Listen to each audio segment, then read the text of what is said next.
आइए अब 71 number question देखते हैं। अष्टप्रधान का गठन किसने किया था? तो अष्टप्रधान का जो गठन है शिवाजी ने किया था। डी ऑप्शन हो जाएगा। शिवाजी के राज प्रशासन के लिए केंद्रीय स्तर पर अष्टप्रधान की व्यवस्था की गई थी। अष्टप्रधान के अंतर्गत 8 मंत्रियों की नियुक्ति की गई थी, जिसमें से सबसे प्रमुख मंत्री जो होते थे वो पेशवा होते थे। पेशवा की तुलना अगर करना हो वर्तमान में तो आप प्रधानमंत्री से तुलना कर सकते हैं। बाकी के मंत्री होते थे अमात्य, मंत्री, सचिव, सुमंत, सेनापति, पंडित राव, न्यायाधीश। सुमंत नाम का जो मंत्री थे या अधिकारी थे अष्टप्रधान के अंतर्गत, तो वो विदेश विभाग को देखते थे। मतलब मराठा राज्य का अन्य राज्यों के साथ जो भी समझौता वगैरह करना हो तो है ना, ये सब तय करता था। ठीक है।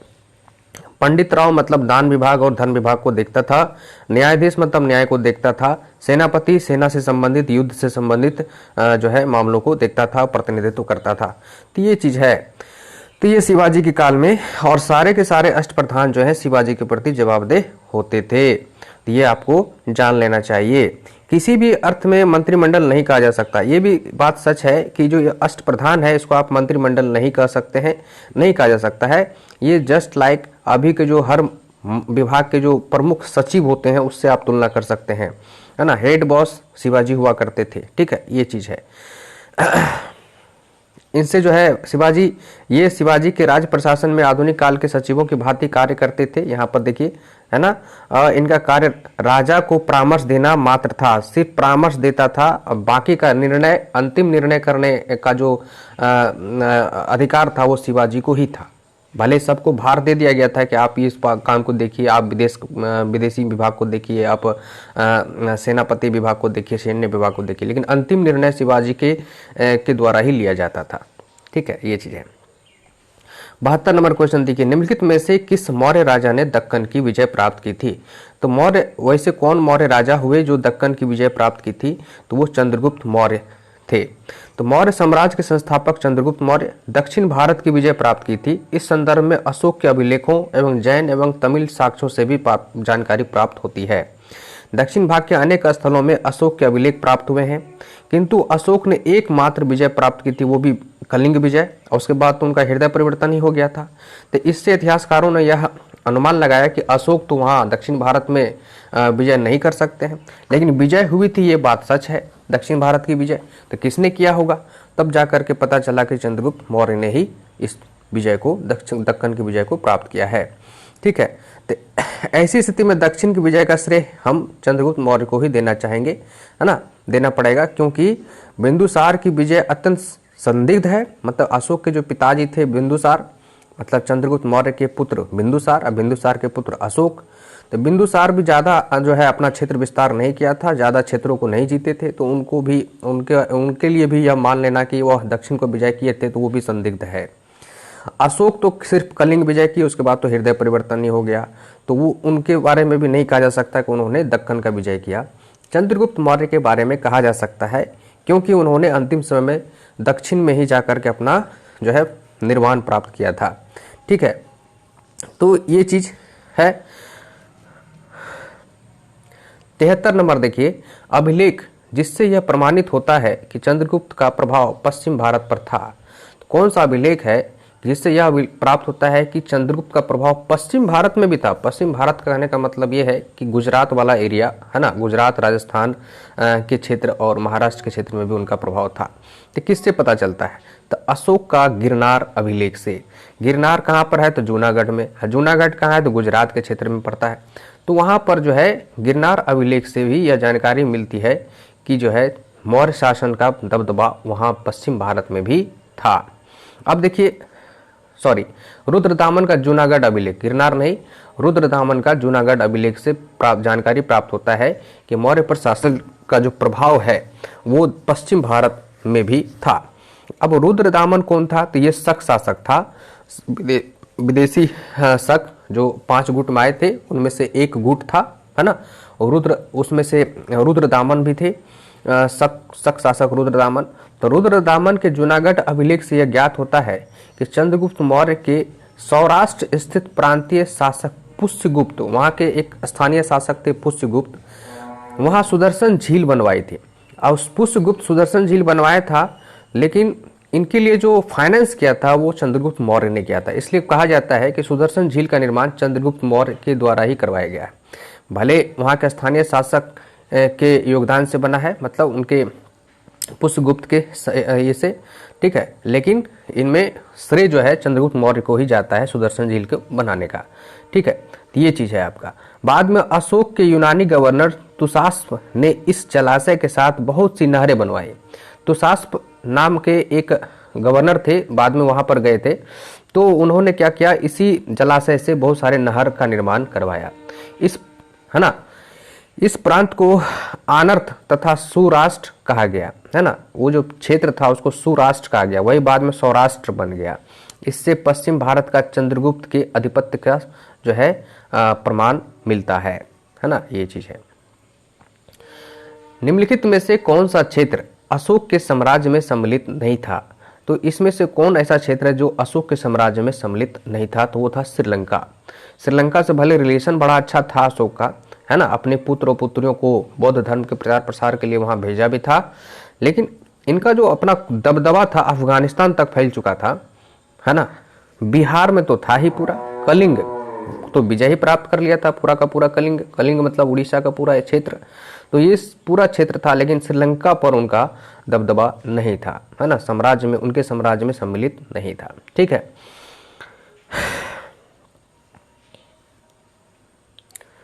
चलिए 75 नंबर, अशोक के शासन काल में बौद्ध सभा किस नगर में आयोजित की गई थी? तो बौद्ध संगति जो है अशोक के, है ना, मौर्य सम्राट अशोक के काल में कौन सी बौद्ध संगति हुई थी? तो तृतीय बौद्ध संगति हुई थी। तो कहाँ पे हुई थी? तो पाटलिपुत्रा में हुई थी, ठीक है, यही चीज पूछा जा रहा है ना। और अध्यक्षता किसने किया था? तो मोगलीपुत्र तिस ने किया था, ठीक है। और ये जानकारी कहाँ से मिलती है? तो दीपवंश और महावंश के अनुसार। दीपवंश महावंश क्या है? तो श्रीलंका में जो है इस तरह की कुछ कृतियां हैं और अनुसूरितियां हैं, तो उससे हमको जानकारी मिलती है कि अशोक के काल में बौद्ध संगति, तीसरी बौद्ध संगति हुई थी। 76 नंबर क्वेश्चन, अशोक के शिलालेख में प्रयुक्त भाषा कौन सा है? तो अशोक का जो शिलालेख है पूरे भारतवर्ष में, उनका जहां जहां तक साम्राज्य विस्तृत था वहां पर जो है वहां इनका शिलालेख मिला है ना। कुल जो है 8 स्थानों से उनका कुल जो है शिलालेख मिला है। उनका जो लेख हुआ करता था अभिलेख, वो 3 तरह के अभिलेख थे, शिलालेख, स्तंभ लेख और गुहा लेख। शिलालेख का मतलब होता था कि सील पट पर कुछ न कुछ शासन प्रशासन से संबंधित बातों को जो है लिखवाया जाता था, है ना, आदेश अनुदेश सूचना ये सब। स्तंभ लेख का मतलब होता है स्तंभ खड़ा करके उस पर कुछ कुछ कृतियां बनाई जाती थी और उस पर कुछ कुछ लिखा जाता था, है ना, कुछ, है ना, याद स्वरूप, है ना। इसलिए गुहा लेख का मतलब होता था कि जो पहाड़ों को काट करके गुफा बनाना और गुफा में ही के दीवारों पर कुछ कुछ चित्रित करना, कुछ लिखना, है ना, इस तरह का गुहा लेख कहा गया। तो तीनों तरह के जो लेख हैं, तीनों तरह के जो स्ट्रक्चर हैं, इनके अशोक के काल के बहुत सारे मिले हैं। शिलालेख जो कुल मिले हैं वो 14 मिले हैं, स्तंभ लेख जो मिले हैं वो 7 मिले हैं, गुहा लेख तो बहुत मिले हैं, जैसे बराबर की पहाड़ियों में, है ना, सुदामा, कर्ण चौपार, ये सब मिले हैं, ठीक है। तो ये बात है। अब देखिए जो भिन्न भिन्न स्थानों से जो ये स्थान पर जो मिले हैं, जहां से ये शिलालेख मिले, मतलब 8 स्थानों से मिले हैं। शाहबाजगढ़ी, ठीक है ना, इनके अभिलेखों का विभिन्न 3 वर्गों में किया जाता है और ये सारे अभिलेख जो है कुल मिलाकर के 8 स्थानों से मिला है। शाहबाजगढ़ी से, मनसेहरा से, कालसी से, गिरनार से, धौली से, जौगढ़ से, अर्रगुडी से, सोपारा से। अशोक के अधिकांश अभिलेख प्राकृत भाषा में लिखा जाता था, जो कि ब्राह्मी लिपि में, अधिकांश अभिलेख जो है वो ब्राह्मी लिपि में और प्राकृत भाषा में लिखा जाता था। कुछ अभिलेख जो है उनका जो है अरमाइक में और खरोष्टी में भी लिखा गया है, ठीक है। शाहबाजगढ़ी और मानसेहरा का जो अभिलेख है वो आपका लिपि उसकी ब्राह्मी है, नहीं खरोष्टी है, लिपि ब्राह्मी ना होकर के खरोष्टी है, ठीक है। तो शाहबाजगढ़ी और मानसेहरा जो कि अभी के आप पाकिस्तान में पड़ता है, तो उसमें जो लिपि का प्रयोग हुआ था वो तो खरोष्टी, ठीक है। तक्षशिला में जो शिलालेख मिला है अशोक के काल का, वो अरमाइक लिपि में लिखा गया था। तो इन 3 अभिलेखों को छोड़ करके बाकी जितना भी अभिलेख अशोक का मिला है सभी के सभी ब्राह्मी लिपि में ही मिला है। अब देखिए 77 नंबर क्वेश्चन, निम्नलिखित में से प्राचीन भारत की कौन सी लिपि दाहिने से बाएं ओर लिखी जाती थी? तो प्राचीन भारत की कौन सी ऐसी लिपि थी जो दाहिने से बाएं भी लिखी जाती थी और बाएं से दाएं भी लिखी जाती थी? तो ये थी आपकी खरोष्टी लिपि। प्राचीन भारत की खरोष्टी लिपि दाएं से बाएं लिखी जाती थी। इसे पढ़ने का श्रेय मैसन, प्रिंसेप, नॉरिस, लेसन, कनिंघम भी जानते हैं, जो है आर्कियोलॉजिस्ट थे, मतलब पुरातत्व विज्ञानी थे, है ना। ये सब विद्वानों को है ना, इनका जो श्रेय जाता है इनके खोज का, इन विद्वानों को, मैसन को, प्रिंसेप को, कनिंघम को। 78 नंबर देखिए, अशोक के धम्म का मूल संदेश क्या है? अशोक के धम्म का जो नीति है उसका मूल संदेश क्या है, ये बताना है। तो अशोक का धम्म का मतलब ये है कि जो है अशोक का धम्म का अर्थ है नैतिक संहिता, मतलब नैतिक आधार पर शासन को चलाना। अशोक अपने दूसरे और 7वें शिलालेख में के माध्यम से संदेश देता है, मतलब अपना जो 14 शिलालेख है, 14 शिलालेख में से दूसरा और 7वां नंबर शिलालेख में इस तरह की बातों का संदेश देता है ना। क्या संदेश देते हैं वो? तो देते हैं कि अपसिनवे बहुकायाने दयादाने सचे सोचिए मादये सधवे च, है ना।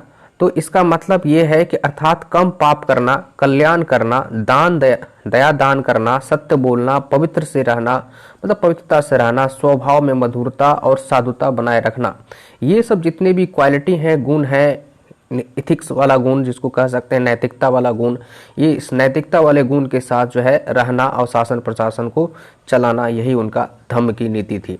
ठीक है ना, यही उनका धम्म का मतलब था, है ना। तो ये है अशोक धम्म को मूल संदेश में शांति और अहिंसा को बड़ा सम्मान दिया, शांति और अहिंसा को जो है सम्मान दिया। तो बी आंसर होना चाहिए। बड़ों का सम्मान भी होना चाहिए, राजा के प्रति वफादारी, ये सब नैतिकता वाला बात है। धार्मिक सहनशीलता, मतलब सहिष्णु होना चाहिए। तो सारा आंसर है, इसलिए ई आंसर हो जाएगा। ठीक है। 79 नंबर देखिए, केवल वह स्तंभ जिसमें अशोक ने स्वयं को मगध का सम्राट बताया। तो वह कौन सा स्तंभ है जिसमें अशोक ने स्वयं को मगध का सम्राट बताया? तो भाब्रू स्तंभ है, भाब्रू, है ना। भाब्रू बैराट स्तंभ लेख में अशोक ने स्वयं को मगध का सम्राट बताया है। पियदस्सी लाजा मगधम संघम अभिवादेतुनम आहा आपवाधतचम, इस तरह की बातें उसमें लिखी हुई है। यही अभिलेख अशोक को बौद्ध धर्मावलंबी प्रमाणित करता है। तो आपको पूछा जाएगा कि अशोक का कौन सा अभिलेख यह बतलाता है कि अशोक बौद्ध धर्म के अनुयायी थे या बौद्ध धर्मावलंबी थे? तो यह भाब्रू अभिलेख बताता है। ठीक है, भाब्रू स्तंभ लेख अभिलेख बताता है। ठीक है, समझ गए? तो ये है 80 नंबर क्वेश्चन देखिए, अपने शिलालेखों में अशोक सामान्यतः किस नाम से जाने जाते थे? तो अशोक जो है अपने शिलालेखों में सामान्यतः, ज्यादातर अभिलेखों में जो है वो प्रियदर्शी के नाम से जाने जाते थे। ठीक है, प्रियदर्शी के नाम से जाने जाते थे। कुछ अभिलेख में अशोक नाम भी मिला है, जैसे मास्की के अभिलेख में, इस तरह से। अब देखिए जो है अशोक के अभिलेख में सर्वत्र उन्हें देवनाम प्रिय, है ना, देवनाम प्रियदर्शी, देवताओं का प्रिय अथवा देखने में सुंदर, है ना, इस तरह का नाम पाया गया है, देवनाम प्रियदर्शी। इस तरह से राजा आदि उपाधियों का नाम मिला है। पुराणों में उनका नाम क्या मिला है? अशोक वर्धन। ठीक है, अब मास्की अभिलेख में उसका नाम अशोक मिला है, ये चीज है। 81 नंबर क्वेश्चन देखिए, कौटिल्य के अर्थशास्त्र में किस पहलू पर प्रकाश डाला गया है? तो अर्थशास्त्र एक रचना है, किसकी? तो कौटिल्य की, मतलब चाणक्य की। तो कौटिल्य की जो रचना अर्थशास्त्र है, ये चंद्रगुप्त मौर्य के शासन काल की बहुत सी बातों का ज्ञान प्राप्त होता है इसमें। वस्तुतः ऐतिहासिक ग्रंथ नहीं है ये, अपितु यह राजनीतिक शास्त्र का एक अद्वितीय ग्रंथ है। मतलब इसके जैसा और कोई ग्रंथ, अद्वितीय का मतलब यह हुआ कि इसके जैसा और कोई दूजा नहीं, है ना। तो राजनीतिक शास्त्र, राजनीतिक गुण, राजनीतिक ज्ञान, है ना, कैसे एक देश को दूसरे देश से मिलना चाहिए, कैसे समझौता करना चाहिए, कैसे शासन करना चाहिए, शासन प्रणाली क्या हो, कैसे हो, है ना। तो इस तरह की बातें अर्थशास्त्र में जिक्र की गई है ना। ये है आपका राजनीति शास्त्र, एक अद्वितीय ग्रंथ है। इसकी तुलना मैकियावेली के प्रिंस से भी की जाती है। अर्थशास्त्र की जो तुलना है, कौटिल्य के जो अर्थशास्त्र की तुलना किससे की जाती है? मैकियावेली के प्रिंस से। तो मैकियावेली भी एक राजनीतिक विज्ञानी थे, राजनीतिक विशेषज्ञ, राजनीतिक शास्त्र के विशेषज्ञ थे। तो वो उनकी रचना है प्रिंस, तो प्रिंस से इनकी तुलना की जाती है, राजनीति शास्त्र प्रिंस। ठीक है। 82 नंबर क्वेश्चन देखिए, कौटिल्य की पुस्तक अर्थशास्त्र किस विषय पर आधारित है? तो अर्थशास्त्र जो है कौटिल्य की, वो है आपका शासन के सिद्धांत और अभ्यास पर आधारित है। ठीक है, ये चीज तो जान ही गए हैं। 83 नंबर क्वेश्चन देखिए, मेगास्थनीज ने भारतीय समाज को कितनी श्रेणियों में विभाजित किया है? जैसा हम जानते हैं कि चंद्रगुप्त मौर्य के दरबार में सेल्यूकस निकेटर के राजदूत के रूप में जो है यहाँ पर कौन रहते थे? तो मेगास्थनीज रहते थे। तो मेगास्थनीज ने यहाँ रहते हुए एक यहाँ की जो चीज़ उन्होंने देखा वो उन्होंने अपने डायरी में लिखा और वही एक इंडिका का रूप ले लिया। इंडिका का रचना उन्होंने कर दी, इंडिका नाम का पुस्तक। ठीक है, तो मेगास्थनीज अपनी पुस्तक इंडिका में क्या देखते हैं, क्या लिखते हैं कि यहाँ के समाज जो है 7 श्रेणियों में विभाजित है। उसमें से वो कहते हैं कि एक सबसे पहला स्थान दार्शनिक का है ना, फिलोसफर।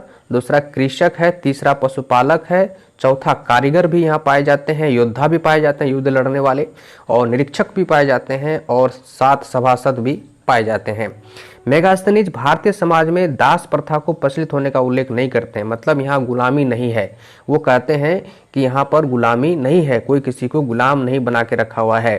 फिर कहते हैं मौर्य काल में कोई भी व्यक्ति न तो अपनी जाति से बाहर विवाह कर सकता था, ठीक है, और ना ही उससे भिन्न पेशा अपना सकता था। ये भी बात उन्होंने कही कि ये तो समाज की ही बात है, कोई व्यक्ति अपने जाति से अलग होकर के विवाह नहीं करता था, और अपनी जाति का जो कार्य निर्धारित था वो वही कार्य करते थे।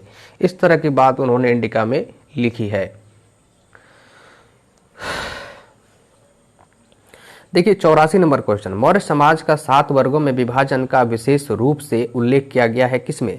तो ये किया गया मेगास्थनीज की पुस्तक इंडिका में। अभी जस्ट हम लोगों ने इस पर चर्चा किया।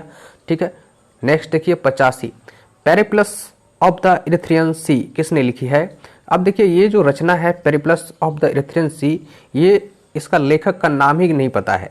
ठीक है, तो इसको आप कह सकते हैं पेरिप्लस ऑफ द इरिथ्रियन सी एक ग्रीको रोमन जो है रचना है। यह रोमन मिस्र के बंदरगाहों से नेविगेशन और व्यापार के अवसरों का वर्णन करता है। इस रचना में क्या है कि रोमन साम्राज्य से जो भारत की व्यापार होती थी समुद्री मार्ग से, जलीय मार्ग से, उसके बारे में जानकारी मिलती है।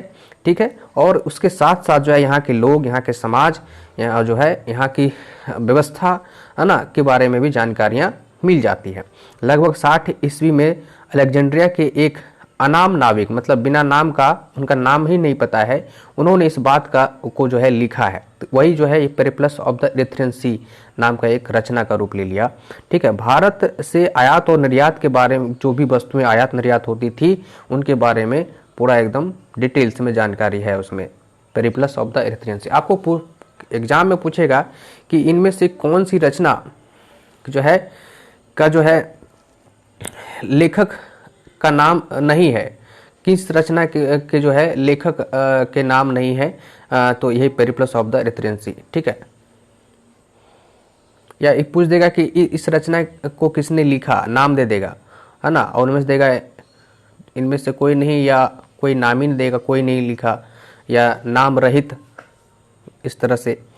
85 नंबर देखिए, पेरिप्लस ऑफ द इरिथ्रियन सी किसने लिखी? तो पेरिप्लस ऑफ द इरिथ्रियन सी जो है ये भी हो जाएगा। अच्छा, ये तो डिस्कस हो ही गया। 86 देखिए, वह स्रोत जिसमें पाटलिपुत्र के प्रशासन का वर्णन उपलब्ध है। पाटलिपुत्र में जो नगरीय प्रशासन का जो उल्लेख मिलता है कि नगर के अंदर कैसे प्रशासन चलता था, इसके बारे में जानकारी हमको इंडिका से मिलती है, मेगास्थनीज के इंडिका से। पाटलिपुत्र नगर प्रशासन मेगास्थनीज के इंडिका से प्राप्त होता है। मेगास्थनीज ने पाटलिपुत्र नगर परिषद की 5-5 सदस्यों वाली 6 समितियों का उल्लेख किया है। एक नगर परिषद बनता था पाटलिपुत्रा में 30 सदस्यों का, और उसमें जो है 6-6 सदस्यों का 5 गुट बांट दिया जाता था, और सभी को अलग अलग कार्य सौंप दिया जाता था। ठीक है, और जो उस समिति में पदाधिकारी होते थे उनको एस्टिनोमोई कहा जाता था। 87 देखिए, पाटलिपुत्र को किस शासक ने सर्वप्रथम अपनी राजधानी बनाया? तो पाटलिपुत्र को सर्वप्रथम जो है राजधानी जो बनाया वो बनाया आपको उदयन ने। सॉरी चंद्रगुप्त मौर्य दिया है, उदयन होना चाहिए लेकिन ऑप्शन में है नहीं, तो आपका तो वह पाटलिपुत्र की स्थापना गंगा एवं सोन की नदी के संगम पर हर्यक वंश शासक उदयन ने की थी। अपनी राजधानी राजगृह से पाटलिपुत्र भी स्थानांतरित उन्होंने ही किया था। विकल्प में उदयन नहीं है, इसलिए चंद्रगुप्त मौर्य को माना जा सकता है। ठीक है, इनमें से किसने सर्वप्रथम व्यापक पैमाने पर स्वर्ण मुद्रा का प्रचलन किया था? तो स्वर्ण मुद्रा का प्रचलन जो है व्यापक पैमाने पर जो किया था, बड़े पैमाने पर स्वर्ण मुद्राओं का प्रचलन जो है, इसमें ऑप्शन दिया है विम कदफिसेस, जो कि सही नहीं है। हाँ, ये कह सकते हैं विम कदफिसेस जो है, जो कि हिंद यूनानी शासक थे, और वो पहले सबसे पहले स्वर्ण मुद्रा का प्रचलन किया, ये श्रेय उनको जरूर जाता है। ठीक है, तो ये है आपका, लेकिन सबसे अधिक स्वर्ण मुद्रा प्रचलित करने का अधिक जो श्रेय जाता है वो गुप्त साम्राज्य को जाता है, गुप्त काल में जाता है। और शुद्ध की बात अगर करें तो कनिष्क को जाता है कुषाण काल में। तो कुषाण शासकों द्वारा व्यापक पैमाने पर स्वर्ण मुद्रा को प्रचलन में प्रारंभ करना भारतीय उपमहाद्वीप में इसका सबसे महत्वपूर्ण योगदान रहा। कुषाण शासक विम कदफिसेस कुषाण से रिलेटेड थे, हिंदू यूनानी नहीं। हिंदू यूनानियों ने सबसे पहले स्वर्ण सिक्का को यहाँ जारी किया और कुषाणों ने सबसे शुद्ध स्वर्ण सिक्के को जारी किया और गुप्तों ने सर्वाधिक सिक्कों को जारी किया। ये आप समझ सकते हैं। और 89 नंबर क्वेश्चन देखिए, कला की गंधार शैली निम्न समय में फली फूली। तो कब फली? तो कला की जो एक शैली है गंधार कला शैली का मतलब होता है कि अपने तौर तरीका कला का, है ना, रूप रंग कला का, जो कोई भी चीज़ बना रहे हैं तो उसका अपने एक तौर तरीका परंपरा के अनुसार चला आ रहा होता है, तो वो शैली कहलाता है। तो गंधार शैली का प्रादुर्भाव कैसे हुआ? तो यह है कुषाण शासक कनिष्क के शासनकाल में जो है गंधार शैली का विकास हुआ। उस समय क्या है कि दो शैलियों के मिलने से गंधार शैली का विकास हुआ है। ठीक है, तो ये कौन सा शैली है? दो स्वतंत्र शैलियों का विकास हुआ, गंधार शैली और मथुरा शैली। ठीक है, तो ये गंधार शैली का जो विकास हुआ ना, तो वो हुआ कि जैसे हिंद यूनानियों की कला और भारत की जो अपनी उस समय की कला थी, दोनों कला मिल करके बना था गंधार कला। ठीक है, गंधार शैली। ठीक, तो कनिष्क के काल में दो तरह के नए कलाओं का विकास हुआ था, एक गंधार शैली का, दूसरा मथुरा शैली का, है ना। तो हर कला शैली में अलग अलग जो है यूनानी प्रभाव था इस गंधार कला में। हर कला शैली में जो है अलग अलग तौर तरीके होते थे। जैसे मूर्ति बनाना है तो मूर्ति बनाने का भी तरीका अलग होता था, उसका चेहरा कैसा बनाना है, हाथ कैसे बनाना है, पैर कैसे बनाना है, वस्त्र उस पर कैसे धारण करवाना है, इस तरह का हर शैली का अपना अपना अलग तरीका होता है। 90 नंबर क्वेश्चन देखिए, इनमें से किस शासक ने चतुर्थ बौद्ध संगति कश्मीर में आयोजित की थी? तो चतुर्थ बौद्ध संगति जो है ये कनिष्क के शासनकाल में हुआ था, है ना, कुंडलवन में, कश्मीर के कुंडलवन में आयोजित हुआ था। वसुमित्र इसके अध्यक्षता किए थे, है ना। ये क्वेश्चन बहुत बार रिपीट हो गया है। अब ऐसा ही देखने को मिलेगा आपको कि बहुत सारा प्रश्न जो है रिपीट होता रहता है। ठीक है, पीपीएससी में ही पूछा गया है, देखिए रिपीट करके ही पूछा है। शुंग वंश के बाद किस वंश ने भारत पर राज किया था? शुंग वंश जैसा कि जानते हैं जो है ये ब्राह्मण वंश था, और शुंग वंश के बाद जो है कण्व वंश का जो है राज हुआ था। कण्व, वासुदेव के द्वारा कण्व वंश की स्थापना की गई थी, है ना। वासुदेव जिस नवीन वंश की स्थापना नींव डाली थी उसे कण्व या कण्वायन वंश भी कहते हैं। यह ब्राह्मण वंश से संबंधित था। शुंग और कण्व दोनों ब्राह्मण वंश थे। ठीक है, तो ये है। राजा खारवेल का नाम जुड़ा था किससे? तो राजा खारवेल तो कलिंग से जुड़ा हुआ था। तो खारवेल के बारे में जो जानकारी मिलती है, कलिंग राजा के बारे में जो जानकारी मिलती है खारवेल के बारे में, वो हाथी गुम्फा अभिलेख से, हाथी गुम्फा अभिलेख से ही जानकारी मिलती है। और यही एक ऐसा अभिलेख है जिसमें तिथि रहित है, मतलब तिथि का जिक्र ही नहीं है कि कब यह अभिलेख उत्कीर्ण किया गया था, कब बनाया गया था। ठीक है, और कलिंग का चेदी शासक, चेदी वंश से बिलोंग करते थे ये खारवेल, और महामेघवान वंश भी इसको कहते हैं, है ना, ये तरह का है चेदी वंश। खारवेल प्राचीन भारतीय इतिहास के महानतम सम्राट में से एक थे, और ये जैन के अनुयायी थे, जैन को मानते थे, बौद्ध को नहीं मानते थे ये। ठीक है, उड़ीसा प्रांत के भुवनेश्वर से 3 मील दूर स्थित है उदयगिरी पहाड़ी, वहीं पर हाथी गुम्फा अभिलेख जो है मिला है जो कि तिथि रहित है, तिथि नहीं है उसमें। तिथि रहित का मतलब क्या हो गया, तिथि का जिक्र उसमें नहीं है। खारवेल के बचपन, शिक्षा, अभिषेक, राज्याभिषेक, राजा होने और उसके कार्यकलाप, शासन की घटनाएं से संबंधित सभी जानकारी उस अभिलेख में मिलती है। अभिलेख खारवेल का इतिहास जानने का एकमात्र स्रोत है। 93 नंबर क्वेश्चन देखिए, नगरों का क्रमिक पतन किस काल की एक महत्वपूर्ण विशेषता थी। देखिए गुप्त काल तक जो है आपका मगध साम्राज्य फलता फूलता रहा, लेकिन गुप्त काल के अंतिम समय में यह जो है जीर्ण होता चला गया, मतलब खत्म होता चला गया। नगर जो है वो धीरे धीरे पतन की ओर अग्रसर हो गया। गुप्त काल में नगर क्रमिक पतन की ओर अग्रसर हो गए। क्रमिक तौर पर धीरे धीरे संपूर्ण गंगा घाटी में जो शहर पहले बहुत ही फलता फूलता था, समृद्ध था, जो है वो धीरे धीरे पतन की ओर जाने लगे, है ना। वो अपना रौनक त्याग दिया अपना, है ना, जो है जो भी चहल पहल था, वो जो शहर थे, वो नगर अपना सारा रौनक त्याग दिया।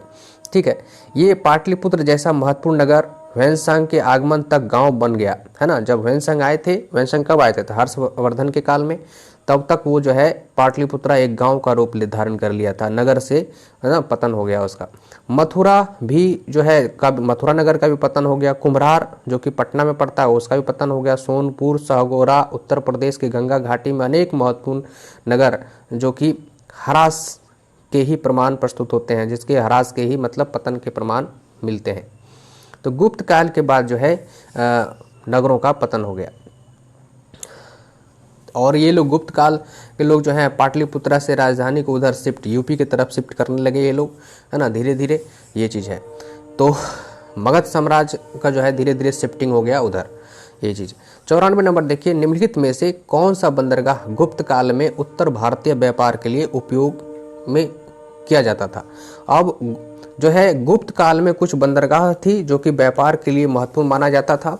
तो कौन कौन से बंदरगाह है गुप्त काल में, तो बंगाल में था ताम्रलिप्ति। मान लीजिए ये आपका इंडिया है, तो यहाँ पर बंगाल है, तो बंगाल के पास यहाँ पर ताम्रलिप्ति था, ठीक है, जो है। उसके बाद देखिए, जहाँ से उत्तर भारत के एवं दक्षिण पूर्वी एशिया, यहाँ से जो है उत्तर भारत का ये जो पूरा एरिया है, यहाँ के सभी वस्तुओं, और इधर दक्षिण पूर्वी एशिया का या विश्व का जो दक्षिण पूर्वी एशिया का जितने भी देश थे, है ना, उन सारे देशों से व्यापार होता था, ठीक है। Indonesia, Cambodia, Thailand, Myanmar, Laos, है ना, ये सब देशों, सिंगापुर, ये सब से, ठीक, चीन वगैरह, ये सब से व्यापार होता था।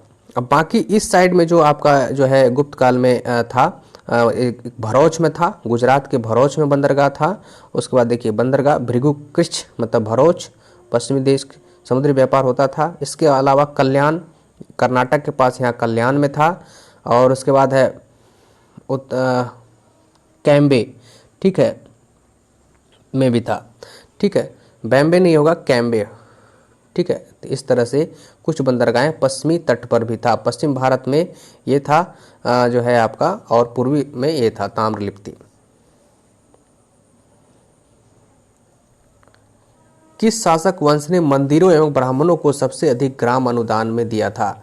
मंदिरों और ब्राह्मणों को ग्राम अनुदान में जो दिया था, ये सबसे अधिक गुप्तों ने दिया था, ठीक है। और ये प्रचलन जो शुरुआत की थी, वो सातवाहनों ने की थी। ये चीज़ आपको ध्यान में रखना चाहिए। तो गुप्त वंश के द्वारा जो है मंदिरों में और ब्राह्मणों को बहुत अधिक दान में दिया गया है, जो है, ठीक। उसके बाद आ जाइए आपका 96 नंबर क्वेश्चन, गुप्त युग में भूमि राजस्व की दर क्या थी। तो भूमि राजस्व की जो दर थी वो थी उपज का 6ठा भाग। जितना उपज होता था उसके 6ठे भाग कर के रूप में वसूल लिया जाता था, ठीक है। तो राजा को देना पड़ता था जो भी उपजाते थे वो, है, ठीक है। ये भूमि कर को क्या कहा जाता था, वो गुप्त काल में उद्रंग कहा जाता था या भाग कर कहा जाता था, ठीक है। 97 नंबर क्वेश्चन देखिए, भागवत संप्रदाय के विकास में किसकी देन अत्यधिक थी। तो भागवत संप्रदाय के विकास में जो है देन कहिए तो ये गुप्तों की थी, गुप्त साम्राज्य की। भागवत अथवा वैष्णव धर्म का चरमोत्कर्ष गुप्त राजाओं के शासनकाल में ही हुआ है। है ना। गुप्त नरेश वैष्णव मतानुयायी थे, वैष्णव धर्म को मानते थे। उन्होंने इसे अपना राजधर्म बनाया। अधिकांश शासक परम भागवत की उपाधि भी धारण की थी।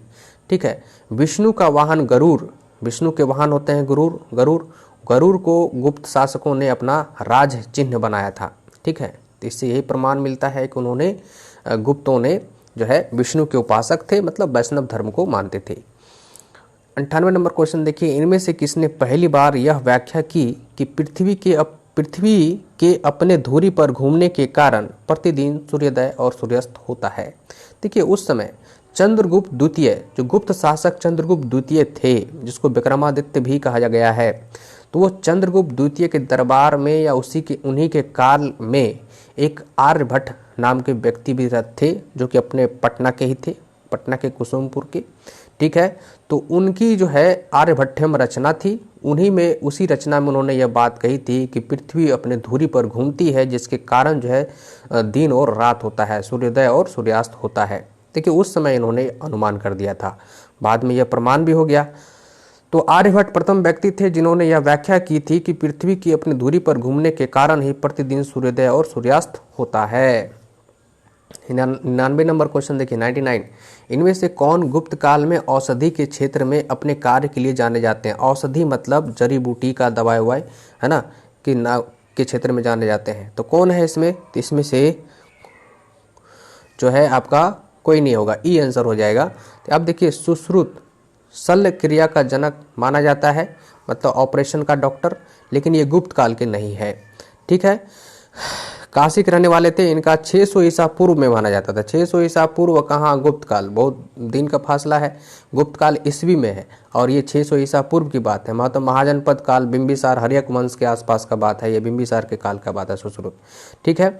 और सौनक जो है ऋग्वेद कालीन ऋषि थे। ये सौनक जो ऑप्शन में दिया गया है, ये ऋग्वेद काल में जो है एक ऋषि थे, है ना।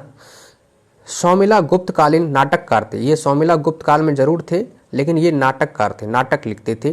कालिदास भी गुप्त काल में ही थे, चंद्रगुप्त द्वितीय के दरबार में, लेकिन ये भास और कविपुत्र के साथ याद किए जाते हैं, और ये जो है रचना वगैरह लिखते थे, साहित्यकार कह सकते हैं ये। तो इनमें से कोई जो है विकल्प नहीं है। 100 नंबर देखिए, चीनी यात्री ह्वेनसांग ने किस विश्वविद्यालय में अध्ययन किया था। चीनी यात्री ह्वेनसांग आया था हर्षवर्धन के काल में, और वो जो है जो ज्ञान प्राप्त किया था वो नालंदा विश्वविद्यालय में अध्ययन किया था। चीनी यात्री ह्वेनसांग हर्षवर्धन के शासनकाल में भारत आया था। 637 ईस्वी में ह्वेनसांग नालंदा विश्वविद्यालय, 629 में जो है वो चीन से चला था इंडिया के लिए, और जो है वो 637 में वो नालंदा विश्वविद्यालय गया, और वहाँ पर कुलपति उस समय थे शीलभद्र, है ना। तो वहीं पर नालंदा विश्वविद्यालय में 1.5 वर्ष तक नालंदा में निवास करके योग शास्त्र का अध्ययन किया और बौद्ध दर्शन का भी ज्ञान लिया। इसके बाद वह बंगाल, उड़ीसा, है ना, धान्य कटक होता हुआ कांची पहुंचा। कांची अपनी यात्रा के दूसरे दौर में ह्वेनसांग पुनः नालंदा आया था, दोबारा भी आया था उन्होंने, ये चीज़ है। ह्वेनसांग 101 नंबर, ह्वेनसांग की भारत में यात्रा के समय सूती कपड़ों के उत्पादन के लिए सबसे प्रसिद्ध नगर कौन था। ह्वेनसांग ने अपनी रचना में यह बात का जिक्र किया है कि जो है भारत में कुछ नगर थे जहाँ पर सूती कपड़े का जो है सबसे अधिक सूती कपड़ों के लिए प्रसिद्ध था, वो था मथुरा। ठीक है, मथुरा। ह्वेनसांग हर्षवर्धन के शासनकाल में भारत आया था। मथुरा एक औद्योगिक नगर था, इंडस्ट्रियल एरिया था। अर्थशास्त्र से ज्ञात होता है, मतलब कौटिल्य का अर्थशास्त्र से ज्ञात होता है कि इस जो है इसके सूती वस्त्र और उत्कृष्टता के लिए प्रसिद्ध थी। मतलब बड़ी मतलब नहीं होता है कि क्वालिटी, बस सबसे अच्छा क्वालिटी निकलता था मथुरा से सूती वस्त्र का। ह्वेनसांग ने मथुरा की आर्थिक समृद्धि और व्यापारिक प्रगति की पुष्टि की थी। लिखता है कि मथुरा के बाजारों में बिकने वाली वस्तुएं काफ़ी सजा कर रखी जाती थी, ये बात है। 102 नंबर देखिए, कवि बाण भट्ट निवासी थे कहाँ के। तो बाण भट्ट जो निवासी थे वो अपने पटना के ही निवासी थे, लेकिन वो किसके दरबारी कवि थे, तो हर्षवर्धन के दरबारी कवि थे। ठीक है, ये पाटलिपुत्र के क्षेत्र के निवासी थे, और इनकी रचना का नाम है हर्षचरित। जिनके दरबार में रहते थे उनका चरित्र लिखा इन्होंने। कादम्बरी भी इन्हीं की रचना है, और चंडी शतक भी इन्हीं की रचना है। तो बाणभट्ट की रचना हर्षचरित, कादंबरी, चंडी शतक। अगला क्वेश्चन देखिए 103 नंबर, चीनी यात्री इत्सिंग ने बिहार का भ्रमण किया लगभग कब? इत्सिंग भी चीनी यात्री था। ये जो बिहार का भ्रमण किया ये उपरोक्त में से कोई नहीं। 671 या 672 में उन्होंने इत्सिंग चीनी यात्री जो है बिहार का भ्रमण किया। तो ये ऑप्शन में नहीं है कोई 671 72। सबसे लास्ट में यही आया चीनी यात्री, बौद्ध भिक्षु जो चीनी यात्री था वो। तो आप जो है कह सकते हैं इनमें से कोई नहीं, आंसर हो जाएगा 37 बौद्ध सहयोगियों के साथ ही आया था 671 72 में, है ना, के साथ बौद्ध अवशेषों को देखने के लिए आया था और उससे संबंधित कुछ शिक्षा ग्रहण करने, जानकारी जुटाने के लिए आया था। पाश्चात्य विश्व का भ्रमण करने का निश्चय किया था वह। दक्षिण के समुद्री मार्ग से होकर भारत आया था यह। 675 से 685 ईस्वी तक नालंदा विश्वविद्यालय में अध्ययन किया, ठीक है, ज्ञान जुटाया, जानकारी जुटाया। 693-94 में लगभग सुमात्रा होता हुआ चीन लौट गया। 104 नंबर क्वेश्चन देखिए, प्रसिद्ध चीनी यात्री फाहियान ने किसके शासनकाल में भारत आया था? तो फाहियान चंद्रगुप्त द्वितीय, गुप्त शासक चंद्रगुप्त द्वितीय के दरबार में आया था, के शासनकाल में आया था। चंद्रगुप्त द्वितीय है ना, गुप्त शासक है, आप ये चंद्रगुप्त मौर्य मत समझ लीजिएगा, ठीक है, ये चीज़ है। चंद्रगुप्त द्वितीय विक्रमादित्य के शासनकाल में चीनी यात्री फाहियान 399 ईस्वी से 412 ईस्वी तक भारत के विभिन्न स्थानों का भ्रमण किया, ठीक है। उस समय नालंदा विश्वविद्यालय बना भी नहीं था जब ये फाहियान आया था। नालंदा विश्वविद्यालय तो बाद में कुमार गुप्त के द्वारा बनाया गया, जो कि चंद्रगुप्त द्वितीय के बाद के शासक हैं, ठीक है।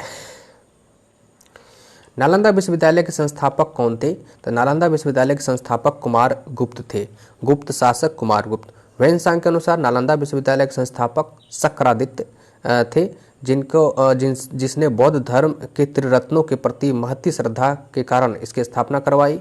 और शक्रादित्य की पहचान कुमार गुप्त से की जाती है।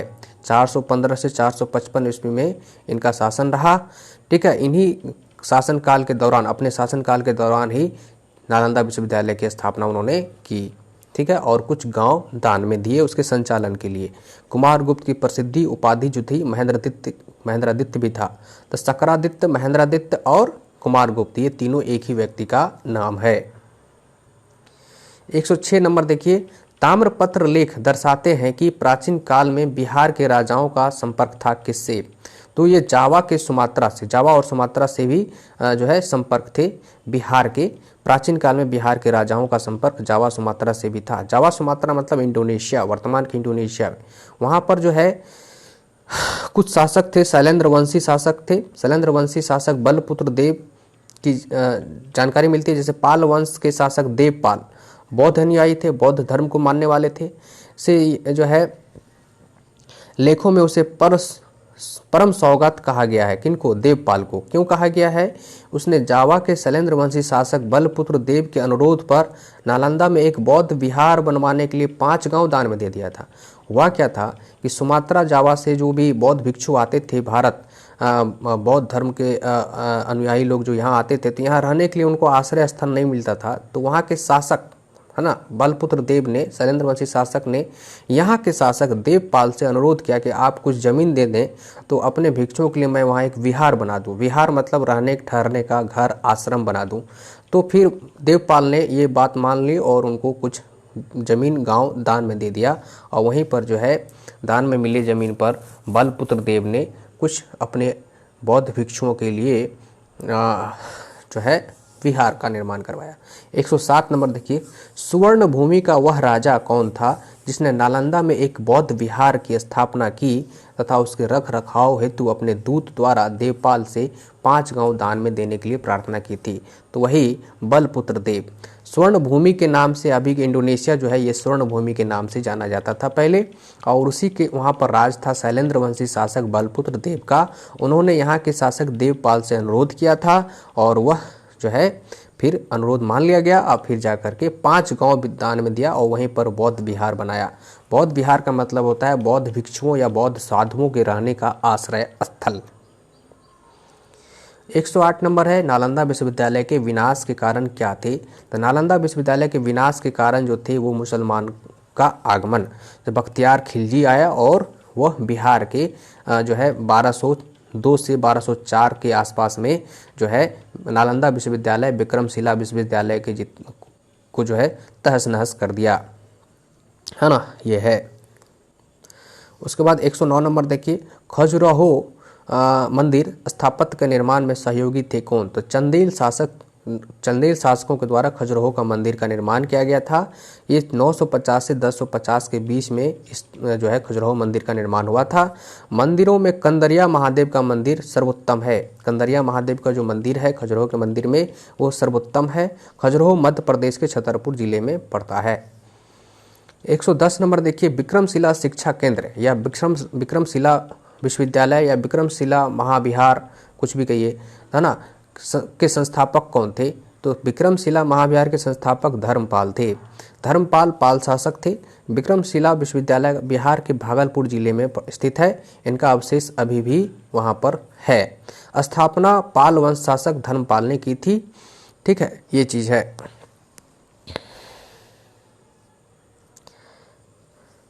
अगला देखिए 111 नंबर क्वेश्चन, निम्नलिखित राजवंशों में किसका उल्लेख संगम साहित्य में नहीं हुआ है? संगम साहित्य का मतलब है कि दक्षिण भारत में जो जिन साहित्य का प्रादुर्भाव हुआ चोल, चेर, पांड्य के शासन काल में, उसको हम संगम साहित्य कहते हैं।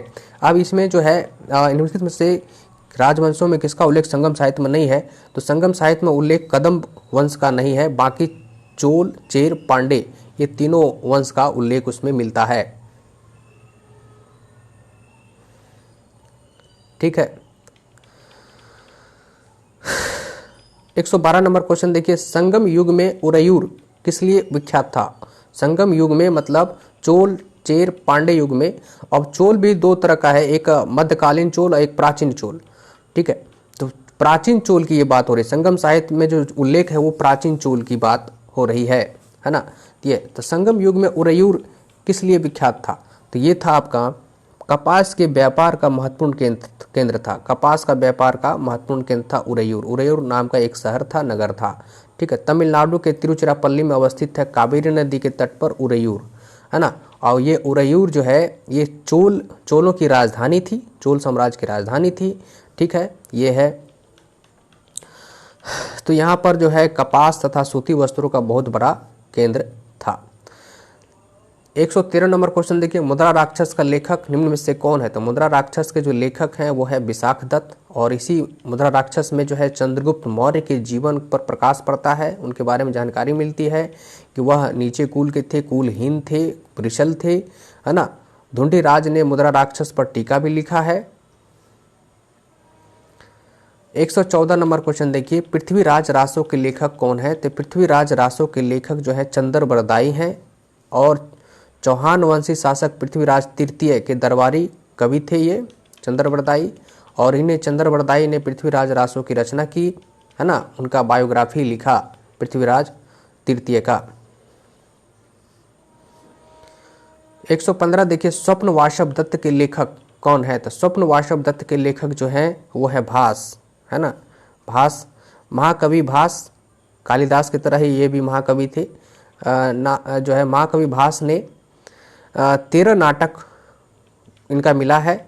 1909 में श्री टी गणपति शास्त्री ने ट्रावणकोर राज्य से प्राप्त किया। इन नाटकों के नाम इस तरह से हैं, प्रतिज्ञा योगंधरायण, ठीक है। दूसरा है स्वप्न वासव दत्त, ये भी उनका नाटक ही था। उरुभंग, दूतावक्य, पंचराज, बालचरित, दूत घटोत्कच, ठीक है, कर्णभार,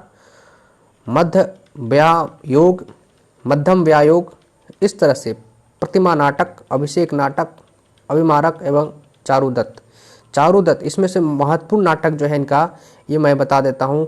संजोग है कि जो है संभावना है कि पूछ सकता है कि चारुदत्त किनकी नाटक है? तो भास की। और इसमें बालचरित ये इम्पोर्टेंट है, चारुदत्त इम्पोर्टेंट है, उरुभंग इम्पोर्टेंट है, ठीक है, स्वप्न वासव दत्त इम्पोर्टेंट है। ये 4 गो नाटक उनका बहुत इम्पोर्टेंट है ना। अभिषेक नाटक ये भी आप कह सकते हैं, तो भास का है। 116 नंबर देखिए, कुमार संभव महाकाव्य किस कवि ने लिखा है? तो कुमार संभवम ये जो भी महाकाव्य है ये लिखा है कालिदास ने। कुमार संभवम महाकाव्य की रचना महाकवि कालिदास ने की है। इसमें 17 सर्ग हैं, है ना, सर्ग मतलब उसका खंड है, चैप्टर कह सकते हैं। इनमें प्रकृति चित्रण तथा कार्तिकेय का जन्म का वर्णन मिलता है ना। कुमार संभवम में कार्तिकेय का जन्म का विवरण मिलता है। 117 नंबर देखिए, उस स्रोत का नाम बतलाइए जो प्राचीन भारत के व्यापारिक मार्गों पर मौन है ना। प्राचीन भारत में जो व्यापारिक मार्ग थे, जो विदेशों से व्यापार होते थे अन्य अन्य देशों से, ये जो है इनमें से कौन मौन है, कौन साहित्य नहीं बताता है ऐसा, तो ये है आपका मिलिंद पन्हो, है ना। तो इसमें देखिए पहली भाषा में बौद्ध भिक्षु नागसेन और लिखित मिलिंद पन्हो में नागसेन एवं हिंद यवन शासक मिनांडर के बीच वार्तालाप का वर्णन है। हिंद यूनानी शासक जो कि विदेशी थे, जब वो आए थे यहाँ पर तो यहीं के रह गए, और फिर वो जो है और नागसेन, बौद्ध भिक्षु नागसेन के बीच में प्रश्न और जवाब का वार्तालाप हुआ, और उसी की जो रचना है प्रश्न और जवाब का, उसी को मिलिंद पन्हो कहते हैं। ठीक है, तो मिलिंद पन्हो मिनांडर राजा थे और नागसेन के प्रश्न और उत्तर का जो जिक्र है वही मिलिंद पन्हो है। ठीक है, ये है। बाकी प्राचीन व्यापारिक मार्गों पर जो है खुल करके बात किया गया है संगम साहित्य में भी। जातक कहानी मतलब बौद्ध से संबंधित है कहानियों में। ठीक है, मिलिंद पन्हो में इस तरह का चर्चा नहीं है, सिर्फ सवाल जवाब का जिक्र है। 118 हर्षचरित नामक पुस्तक किसने लिखी? तो हर्षचरित का जो है रचना बाण भट्ट ने किया, है ना। ये है हर्षचरित ग्रंथ की रचना सुप्रसिद्ध लेखक बाण भट्ट ने की है। यह वर्धन वंश के इतिहास के प्रमुख स्रोत है ना।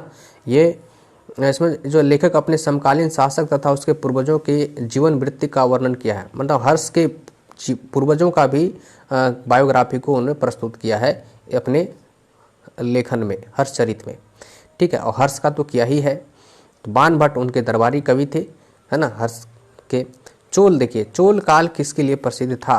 तो चोल काल जो है ग्राम पंचायतों के लिए सबसे अधिक प्रसिद्ध था। ग्राम शासन जो है बड़ा अच्छा था उनका चोल शासन में। चोल शासन की सबसे उल्लेखनीय विशेषता स्वायत्त शासी ग्रामीण संस्थाओं की संचालन में परिलक्षित होती है।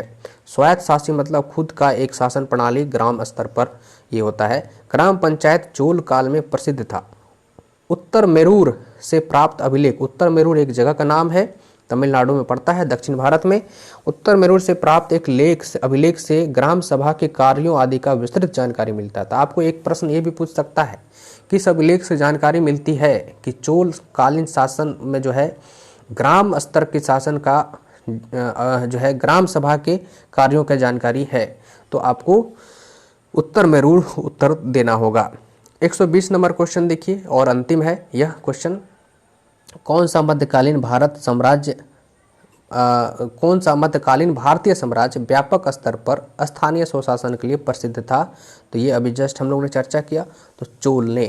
ठीक है, चोल जो है स्थानीय शासन के लिए प्रसिद्ध था। सॉरी, अंतिम 121 नंबर क्वेश्चन है, दक्षिण भारत के मंदिरों के आकर्षक द्वार क्या कहलाते थे? दक्षिण भारत में जो मंदिर का निर्माण होता था और उसके द्वार जो है, द्वार को क्या कहते थे? तो वो आकर्षक द्वार होता था, बड़ा जो है इन करने का जो दरवाजा होता था वो गोपुरम कहलाता था। दक्षिण भारत के मंदिरों का आकर्षक द्वार को गोपुरम कहते थे। पांड्यों चोलों के राजकाल में द्रविड़ शैली में, दक्षिण भारत में जितने भी मंदिर का निर्माण हुआ वो सब द्रविड़ शैली में बना है, और उत्तर भारत में मंदिर, है ना।